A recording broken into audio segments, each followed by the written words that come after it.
быйылкы жылы эле сууга чөгүп каза болгондордун саны 60-тан ашып калды. Анын тегинен көбү жаш балдар болуп жатат. Негизи эле буга эмне себеп буга ошо өзгөчө кырдаалдар министрлиги кандай жооп берет? Саламатсыздарбы? Эң биринчиден ушул сууга чөгүүлөрдүн саны өскөн убакыт жай мезгили болуп эсептелинет. Бул июнь, август айлары. Анткени сууга түшүү сезонунда көбүнчө ушундай ысыктар катталып, саны көбөйүп баштайт да.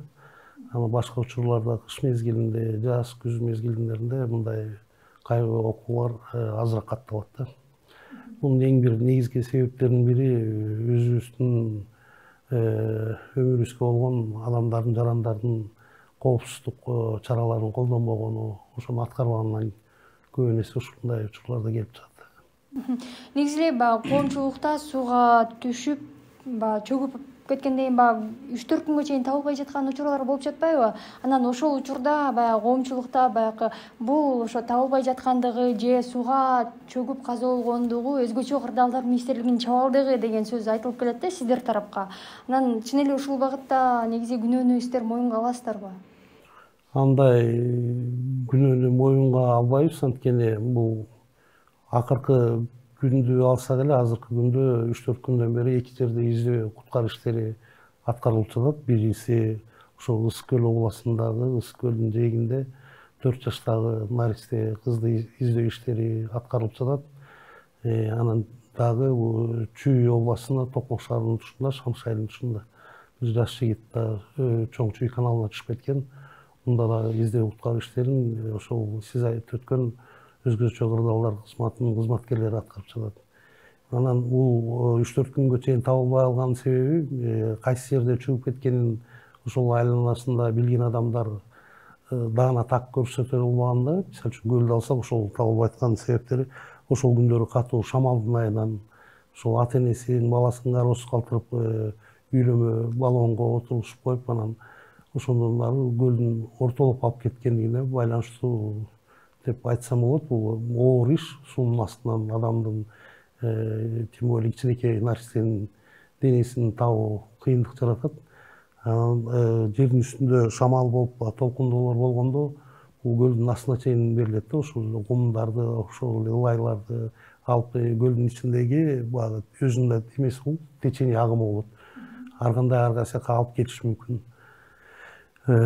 Элестетсеңиз, эми ал жерде 40тан ашык куткаруучу иштеп атат бүгүнкү күндө. Ошол эле биздин ÖKM'дин кызматкерлери, именно суучулдар кызматынын суучулдары издөө иштерин аткарып атышат. Мындан тышкары ошо техникалык жактан жабдылган өзгөчө кырдаалдарды башкаруу, кризис кырдаалдарды башкаруу борборунан дагы адистер тартылган. Алар атайын өзүнүн дрондору менен, аспаптары менен издөө иштерин аткарып атат. Анан ал бала кайсы жерде даана чөгүп кеткенин билбегендиктен издөө иштерин аткаруу территориясы абдан эле чоң. Мындай иштерде биздин өзүбүздүн практикада бар. Ошол эле Георгиевка Капчыгайдын тушунан чөгүп кеткен адамдын сөөгү 10 күн ичинде 60 километр жылып кеткен, чокталдан табылган да. Анан мындай тем более жөн жер эмес, суунун ичинен изделип аткан соң бул оор жумуш. Анан буга ысын тага бериш дагы болбойт да. Экинчиден бул Токмокто изделип аткан Чоң Чүй каналы. Чоң Чүй каналы канча жылдан бери асты тазаланып, багы тийиштүү иш чаралар жүргүзүлөт. Ал Чоң Чүй каналынын астында эмнелер гана жок. Ошонун арасынан издөө иши да бул оор иш да. Мындай жердин үстүндө бирдеме издесең табылат, а суунун ичинен көрүнбөгөн нерсени издөө өтө эле оор да. Айтсаңыз, жана интернет блогтарында жүрөт, 4 жашар кыз изделип атпайбы? Анан ошого дрон жетпей атыптыр дегенчи, бул канчалык чындык ошо издөө үчүн? Негизи эле керек беле? Бул эми мындай учурларда ошо дрон болсо эле биз таба калат элек деген маалыматтар чыгыптыр да. Өзгөчө мындай кырдаалдарда баягы адамдарда өзүнүн эмоциясын алдырып коюшу мүмкүн. Ошол туугандары тарабынан да муну биз баарыбыз түшүнөбүз, түшүнүү менен кабыл алабыз. Андай дрондор бизде ÖKM кызматында бар, иштеп жатты. Мындан тышкары баягы элден жардам сурап, андан башка күнүгө бир 4-5тен келип, өз ыктыярчылар келип издешип бизге жардам берип атты да. Анан бир адам чөгүп кетти деп жетсек, дрон менен издеген күндө уже 5-6 күндөн бери натыйжа болду элек. Мындан башка гана эхолот деп коет, бул кармаганда эме асуунун астын көргөзүп турган приборлор бар. Алар менен да изделип атат да. Техника тараптан жана куткаруучулардын саны тарабынан жетиштүү. Бул эми аймак өзү өтө эле чоң. Ошол жерде именно суунун жээктен баштап ошол терең жерге чейин эле бир 2 километр, 3 километр, туурасы 3 километр, биягы 10 километр анан суунун астынан издеш. Бул өтө чоң жумуш. Мындай учурларда техникалар дагы, адам күчү дагы жетиштүү. Негизи эле ошо сууга чөгүп бараткан баланыбы же адамдыбы ким куткарыш керек? Суучулдарбы же суудан куткаруучу? Эң биринчи ошол биздин эмеде бар, өкмөттүн тарабынан 2011 жылы 13 августта 466 номеру менен Кыргыз Республикасынын суу объектилеринде адам өмүрүн сактоо боюнча атайын эрежелер кабыл алынган. Бул эрежелерге ылайык 12 жашка чейинки баланы сууга ушундай эс алууга ата энесиз түшүрүүгө болбойт. Биринчи эмеси. Экинчиден жабдылган гана, көрсөтүлгөн гана жерлерде сууга түшүүгө мүмкүн да. Жабдылган деген нерсе ошол сууда куткаруучусу бар, куткаруучу аспаптары бар, кайыктары бар. Ошол пляждын суунун түбү тазаланган, текелери тосулган гана жерге сууга түшүүгө уруксат берет да. Тилекке каршы биздин чөгүп кеткен адамдардын, мен мындайча айтканда 99%, 95% ошол көрсөтүлбөгөн жерлерде сууга чөгүп кетет да. Мисалы үчүн ошол эле Чүй чоң каналында сууга түшүүгө болбойт. Ошол жерге сууга түшүп, анан чөгүп кеткендиктен болот. Экинчиден жана Наристе кысты ажыр дикий пляж деп коет экенмби? Ошондой жерде чөгүп кеткен атайын аякта куткаруучулар көрсөтүлбөгөн, уруксат берилбеген жерлерге барып сууга түшүп, тем более жана үйлөмө баллондорго туруп ошондой кылышып катталыптыр. Мындай жерлерде сууга түшүүгө болбойт да. Атайын ушул бассейндерде же болбосо атайын куткаруучу бар, жабдылган гана жерлерде сууга түшүүгө болот да.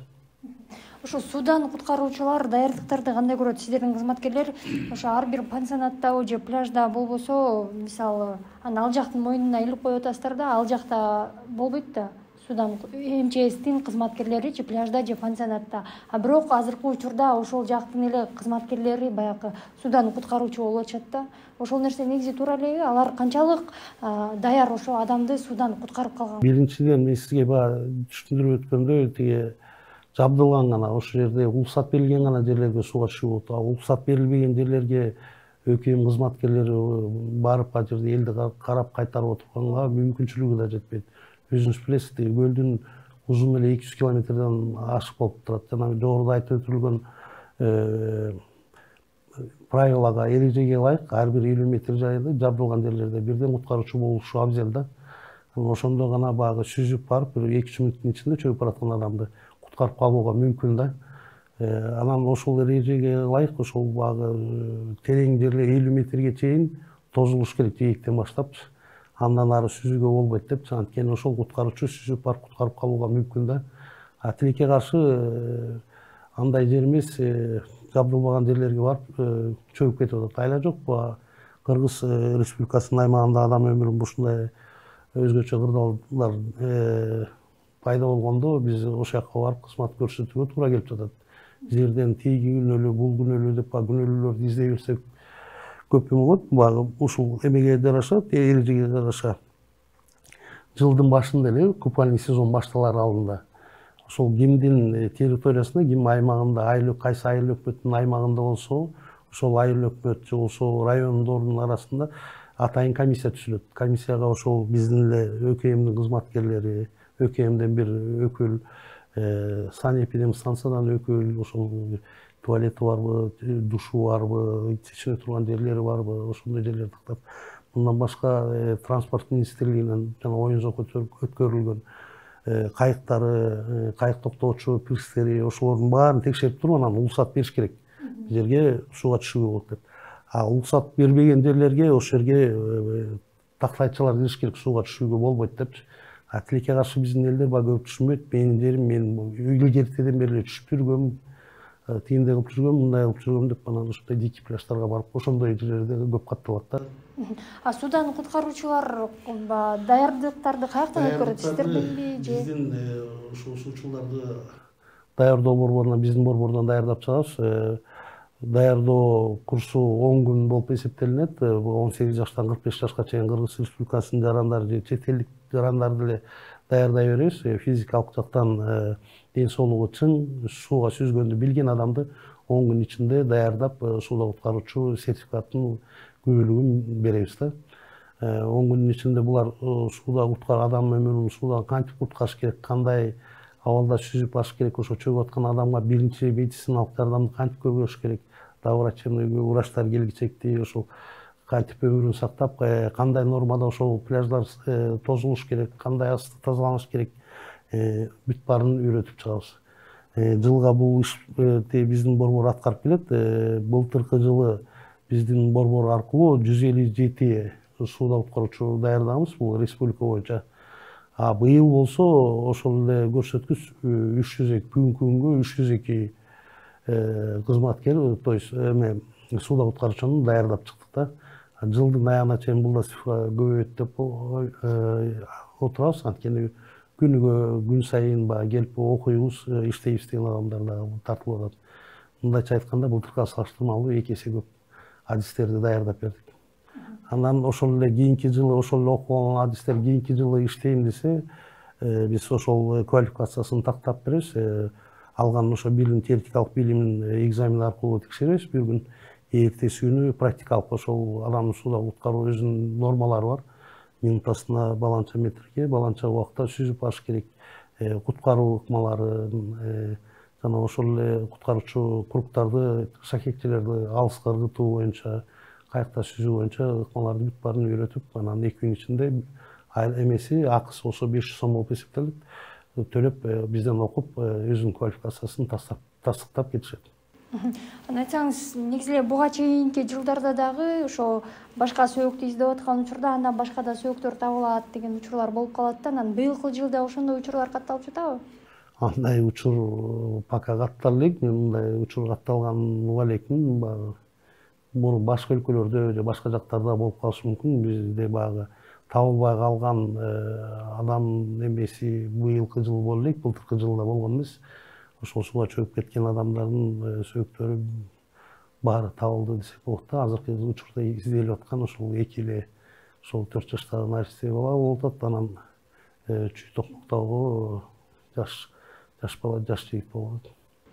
Жыйынтыктап айтканда айтсаңыз, ошо негизи эле ушул кырсыктарды болбоо аракеттери ошо биздин өзгөчө кырдаалдар министрлигинде кандай жүрүп жатат? Бул багытта биз аркылуу өзгөчө кырдаалдар министрлиги жылдын башында эле ошол Кыргыз Республикасынын аймагында инвентаризация жүргүзөбүз, суу объектилеринде да. Атайын ÖKM'ден буйругу чыгат, жерлерде райондордун бөлүмчөлөргө тапшырмалар коюлат, өзүлөрүнүн аймагында канча суу бар, канча бассейн бар, канча БСР бар, ошолордун так санын алып, канча квадрат метр жайында канча эс алуучу жайлар болот, ошонун куткаруучулар барбы деген баягы маалымат жыйналат. Андан кийин ошого жараша жаз айларында эле биз ушул эрежеге ылайык адам өмүрүн жана пансионаттагы, домотуктагы эс алуучу үйлөрдү, жайларды адамдардын коопсуздугу биринчи кезекте ошолордун жетекчилерине бекитилген да. Анткени ар бир 150ден ашык эс алуучу жай бар, пляждар бар, Ысык көлдө мисалы үчүн. Анын ар биринде 2ден 3төн кызматкер биздики өзгөчө кырдаалдар министрлиги таап бергенге эч кандай шарты дагы, чама чаркы да жетпейт да. Анан өзүлөрү окутуп, өзүлөрү коопсуздукту сакташат. Ошо адамдарды канча керек деп болсо анан ошо кат жазабыз. Тур сезон, купальный сезон, сууга түшүү сезонунун ачылар алдында биздин кызмат аркылуу республикадагы мекемелерге, ошол эле айыл өкмөттөргө, ошол эле президенттин облустагы ыйгарым укуктуу өкүлүнө атайын ошол суу коопсуздугун сактоо боюнча, эрежелерин сактоо боюнча каттар жолдонот. Быйыл 400дөн ашык ошондой каттар жолдонулду. Ошол эле 150 пансионатка, ошол эле Бишкектеги болобу, Ошто болобу, бассейндердин ээлерине суу коопсуздугун сактап, сууда куткаруучу шаймандарын менен өзлөрүн көрсөтүп аткан баягы кызмат көрсөтүп аткан жерлерге тактап адамдарга, калкка шарт түзүп берүү боюнча. Мындан тышкары нарочный деп коесуң, колмо кол жеке менчикке жеткирип колун койдуртуп алган 200дөн ашык каттар жолдонот да. Андан кийин эле бул өткөн эмеде ошол берген заявкалары менен, өзүлөрүнүн тапшырмалары менен бизге баланча сууда куткаруучу керек, пляжыбыз узун туурасы мындай деп, анан ошого жараша сууда куткаруучуларын даярдап баштайбыз да.